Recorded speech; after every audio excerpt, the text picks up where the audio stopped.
जी तो अस्सलामु अलैकुम। उम्मीद है तमाम नाजरीन खैरियत से होंगे। हारूत और मारूत कौन थे? बाबल का कुआं कहाँ वाक़या है? और क्या ये दोनों फरिश्ते थे? अगर ये दोनों फरिश्ते थे तो औरत के साथ ज़ना करने के बाद इनके साथ क्या हुआ?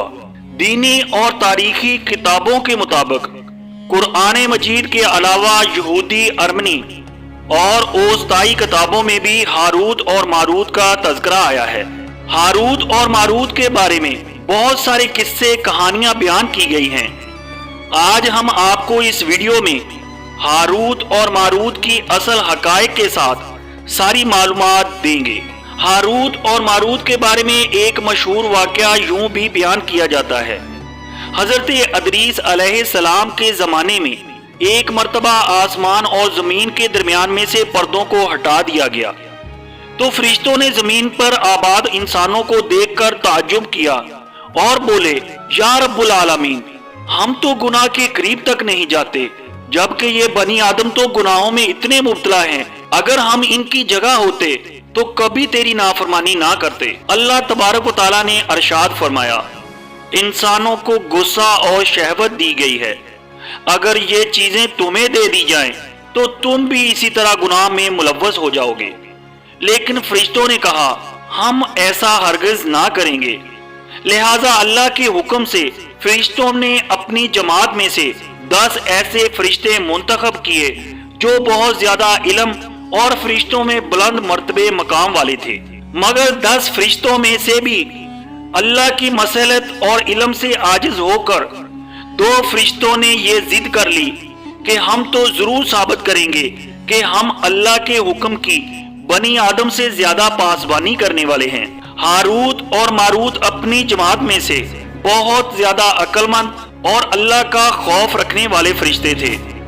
लिहाजा अल्लाह ताला ने हारूत और मारूत में इंसानी फितरत और शहवत को डालकर 4 चीजों से बाज रहने का हुक्म देकर दुनिया में भेज दिया। अल्लाह तबारक ताला ने फरमाया, नंबर 1, मेरे साथ कभी शिर्क मत करना। नंबर 2, कभी किसी का नाहक कत्ल मत करना। नंबर 3, कभी ज़ना मत करना। नंबर 4, शराब नोशी कभी मत करना।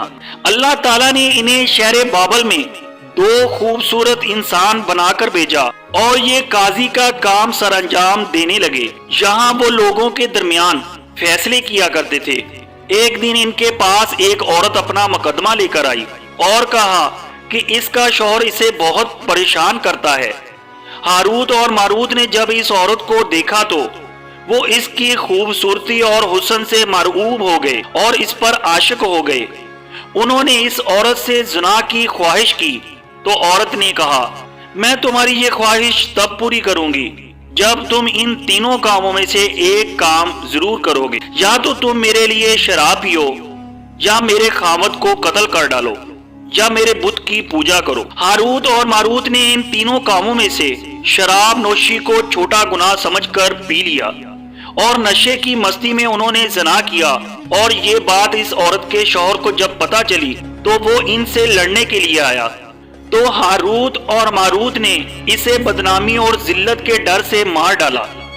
जब ये गुनाह इनसे सरजद हो गए तो वो अल्लाह से डरते हुए इसी औरत के कहने पर इसके बुत के आगे झुक गए। यानी इनसे वो तमाम गुनाह सरजद हो गए जिन 4 कामों में से अल्लाह तबारक व तआला ने इन्हें बाज रहने का हुक्म दिया था।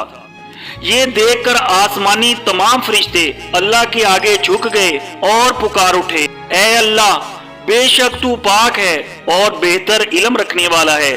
इन गुनाह के बाद इस औरत ने इनसे आसमान पर चढ़ने का अमल भी सीख लिया, जिसके जरिए से वो आसमान पर जाते थे। जब औरत इस अमल के जरिए से आसमान पर गई तो अल्लाह के हुक्म से सितारे की शक्ल में मसख कर दिया गया।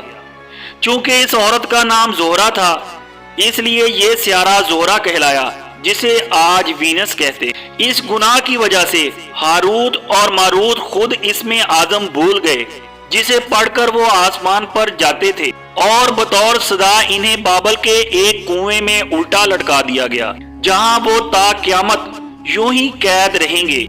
ये एक इसराइली रवायत है جسے امام ابن کثیر اور فخر الدین رازی جیسے مفسرین افسانہ اور من گڑت کہانی قرار دے کے سختی سے رد کر دیتے ہیں، لیکن امام سیوطی جیسے علماء اس روایت کو مسترد مانتے ہیں۔ ہاروت اور ماروت چاہے بابل کے سلسلے میں ایک اور روایت کثرت سے بیان کی جاتی ہے، جس کے مطابق ایک زمانہ ایسا تھا جب شہر بابل روئے زمین پر تہذیب و تمدن کا مرکز تھا، جہاں کے لوگ باطل خدا کی پرستش کیا کرتے تھے۔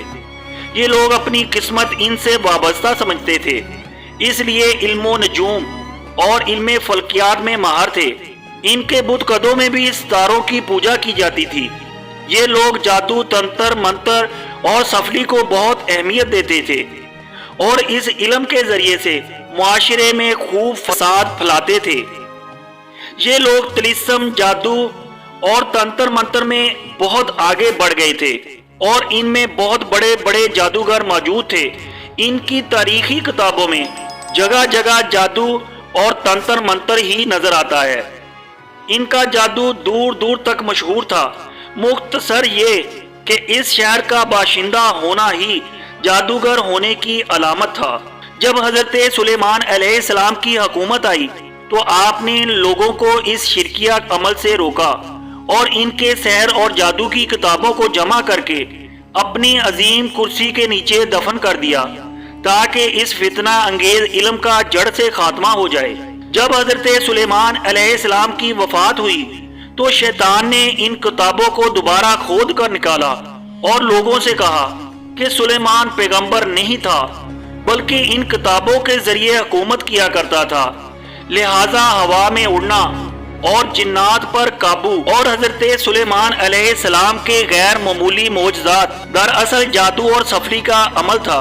بنی اسرائیل نے اس کی پیروی کی اور ان کتابوں کو پڑھنا شروع کر دیا، لہذا دوبارہ یہ شر انگیز علم اس قوم میں سرایت کر گیا۔ اللہ نے سلیمان علیہ السلام پر لگائے گئے الزام اور تہمت کی نفی کرتے ہوئے سورہ بقرہ میں فرمایا، اور انہوں نے اس چیز کی پیروی کی جو شیطان سلیمان علیہ السلام کی بادشاہت کے وقت پڑھتے تھے، اور حضرت سلیمان علیہ السلام نے تو کبھی کفر نہیں کیا تھا، لیکن شیطانوں نے ہی کفر کیا، لوگوں کو جادو سکھاتے تھے، اور اس چیز کی بھی جو شہر بابل میں ہاروت اور ماروت دو فرشتوں پر اتارا گیا تھا، اور وہ کسی کو نہ سکھاتے تھے جب تک کہ یہ نہ کہہ دیتے کہ ہم تو صرف آزمائش کے لیے ہیں، تو کافر مت بن۔ لہذا یہ سحر کا علم بابل میں عام ہو گیا اور لوگوں کی تکلیف اور پریشانی کا باعث بن گیا۔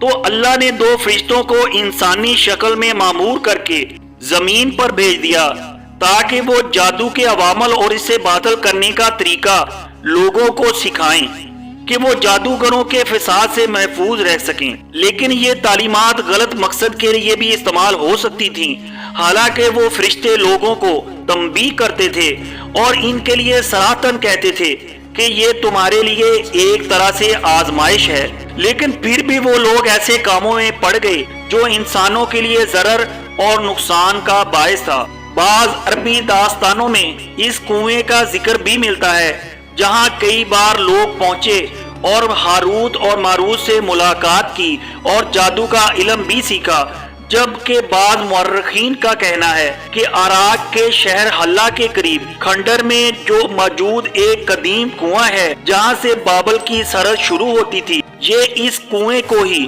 چاہے بابل قرار دیتے تھے۔ بہرحال اس واقعہ سے ہمیں یہ سبق ملتا ہے کہ سفلی اور جادو ایک شرکیہ عمل ہے، مگر یہ کہ اس کا استعمال فساد اور شر پسندی کے خاتمے کے لیے کیا جائے۔ تو اللہ تبارک و تعالیٰ سے دعا ہے اللہ تبارک و تعالیٰ ہمیں جادو اور ہر طرح کی پریشانی فساد سے محفوظ فرمائے اور ہمارا خاتمہ ایمان پر فرمائے۔ اگلی ویڈیو تک کے لیے اللہ حافظ، اللہ نگہبان۔